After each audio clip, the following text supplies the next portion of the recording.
O Walter fez essa pergunta muito legal, ó. Muito bom o vídeo, mas eu fiquei com uma dúvida. De onde vem esse dinheiro do Banco Central para dar liquidez para o sistema financeiro? Existe uma reserva própria do Bacen ou no Tesouro existe uma espécie de caixa para o Banco Central? Excelente pergunta, vamos discutir bastante sobre isso. Vamos lá responder o Walter. Walter, a sua pergunta realmente é uma pergunta que faz bastante sentido e é uma pergunta muito recorrente, né? Da onde é que sai esse dinheiro do Banco Central? Pelo amor de Deus, como que funciona isso? Então, primeira coisa que a gente precisa entender é que a grana que o Banco Central usa não é grana de dinheiro público, não é dinheiro que ele arrecadou de impostos, não é nada disso. Olha só, quem arrecada os impostos é o Tesouro Nacional e é o Tesouro Nacional que tem a função de assinar lá o checão para saber para onde vai a grana, certo? Para qual ministério vai, se vai para o Ministério da Saúde, se vai para o fundão eleitoral, essas coisas, sabe? Não é o Banco Central que faz isso. Vamos entender de onde que sai esse dinheiro do Banco Central e como que ele consegue fazer essa atuação de uma maneira bastante técnica, mas com informação que vai, de fato, te ajudar, beleza? Olha só, o Banco Central ele é uma autarquia federal e a principal função do Banco Central é manter a estabilidade financeira. Em outras palavras, é controlar ou manter o poder de compra da nossa moeda. E para isso ele usa de instrumentos de política monetária que envolve atuar fortemente no mercado financeiro. E quando eu digo atuar fortemente no mercado financeiro, eu estou falando em comprar títulos públicos que o próprio Tesouro emite, em vender títulos públicos, que aliás isso é uma política monetária exercida pelo Banco Central. Então o Banco Central, além disso, ele vai controlar as reservas internacionais para tentar manter o dólar, o preço do dólar em relação ao real minimamente controlado, certo? Então, o que eu quero dizer é o seguinte, que essas operações que o Banco Central faz no mercado financeiro são operações que trarão ao Banco Central lucro ou trarão ao Banco Central prejuízo, dependendo da operação. E é a soma desses lucros ao longo do tempo que constitui a reserva do Banco Central. E para a gente não ficar só nessa história de a soma, eu quero te explicar e de um jeito bastante técnico, mas que você vai entender e que qualquer pessoa pode entender. Primeiro, vamos lá. O Banco Central ele disponibiliza todos os anos um balanço ali das suas operações, onde qualquer pessoa pode baixar, pode ler e entender o que está acontecendo com o Banco Central, o que aconteceu naquele período. E para a gente fazer uma análise bastante profunda, eu baixei o balanço e a gente vai analisar junto aqui de 2019. O link está na descrição desse vídeo, mas você pode acessar no site do Banco Central tranquilamente. O Banco Central, aliás, diga-se de passagem, ele é muito bom para fornecer informações aí para o nosso mercado e transparência, tá? Então, eu vou fazer uma leitura bastante rápida só para você entender de onde que vem essa grana.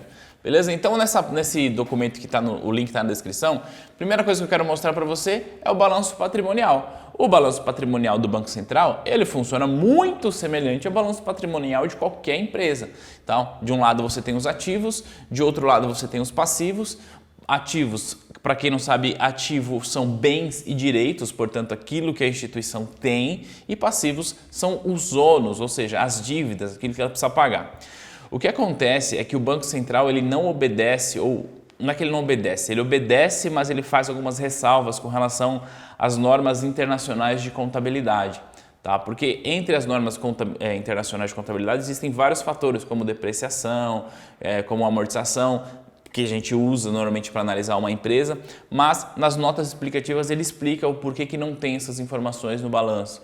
Porque o Banco Central ele é uma autarquia e tem ali as suas limitações. Mas a leitura é muito semelhante. Então aqui a gente vê, ó, por exemplo, os ativos em moedas estrangeiras e os ativos em moeda local. Não sei se está dando para ver nessa tela, mas eu só queria mostrar para você que tem essa informação, mas a gente vai avançar. Eu quero mostrar para você como que é feito isso, da onde é que sai isso, o resultado e como o Banco Central é muito transparente nesse processo de trazer a informação para qualquer pessoa que queira acessar. Então eu já deixei separado aqui na folha 2 desse documento, tem aqui a demonstração de resultado, tá? E aqui, ó, coluna de 2019, 2018. Então ele faz inclusive uma comparação, o que é bastante comum quando você está analisando o resultado de empresas.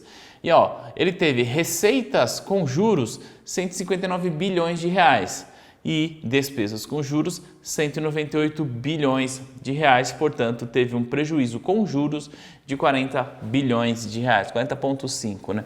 Uma coisa que é bastante interessante é porque isso às vezes gera dúvida. Quando eu faço esse tipo de dúvida, sempre sai no comentário alguém falando assim, ah, mas isso aí está em milhares de reais. Então eu vou explicar como é que funciona esse lance da escala. Aqui está escrito em milhares de reais. Então significa que, por exemplo, se eu tivesse só aqui, ó, 820, seria 820 mil reais. Portanto, como eu tenho 84, é 84 milhões.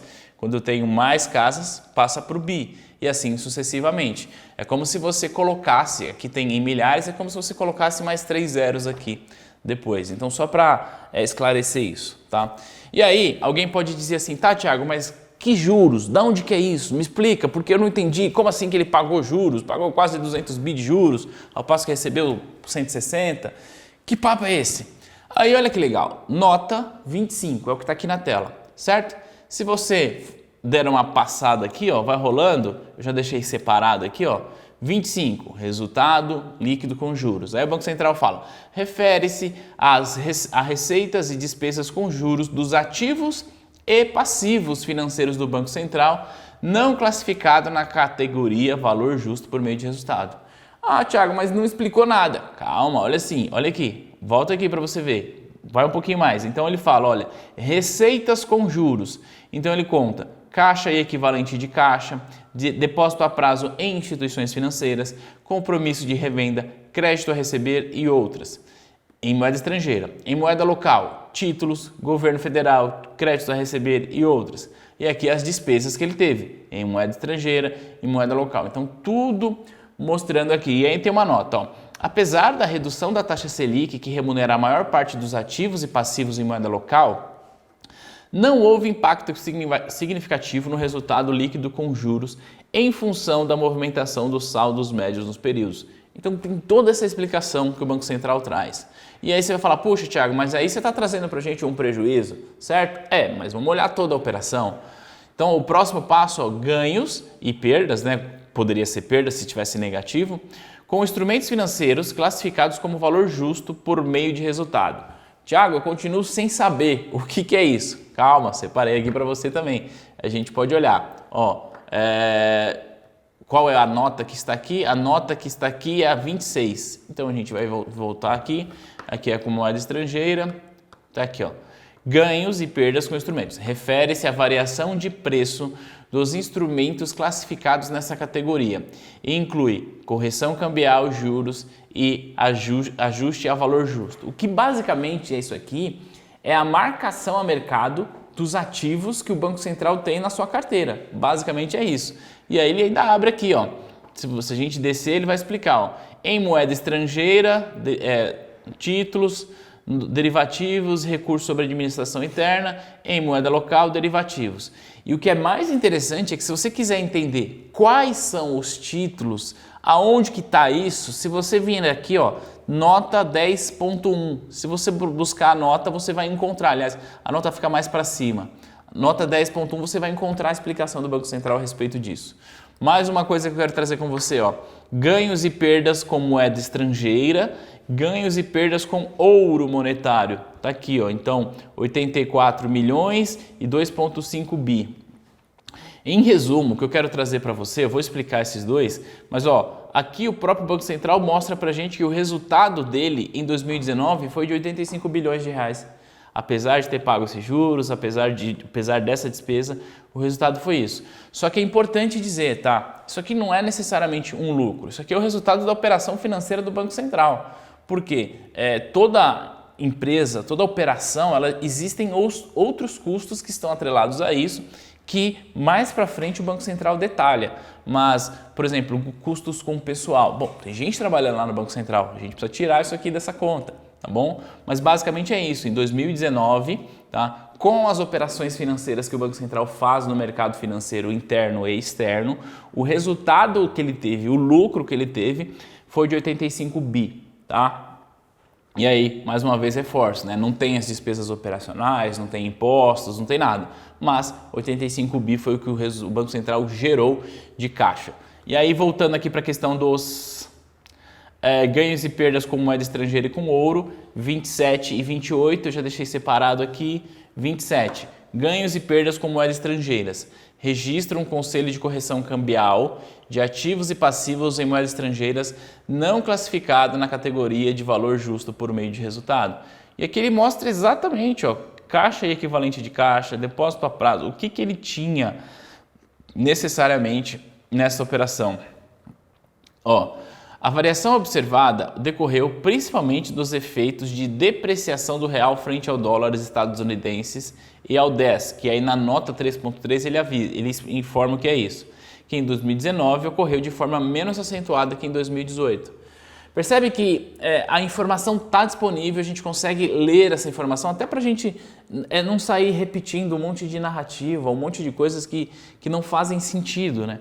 E aí, ganhos e perdas com ouro monetário. O resultado de 2009 deveu-se principalmente ao aumento de preço do ouro no mercado internacional e, em menor grau, pelo efeito da variação cambial decorrente da depreciação do real frente ao dólar estadunidense, enquanto em 2018 o preço do ouro permaneceu estável. Então, se a gente voltar aqui, a gente vai perceber o seguinte, ó, que no caso do ouro, ó, ganhos ou perdas, né, se fosse negativo, com o ouro monetário.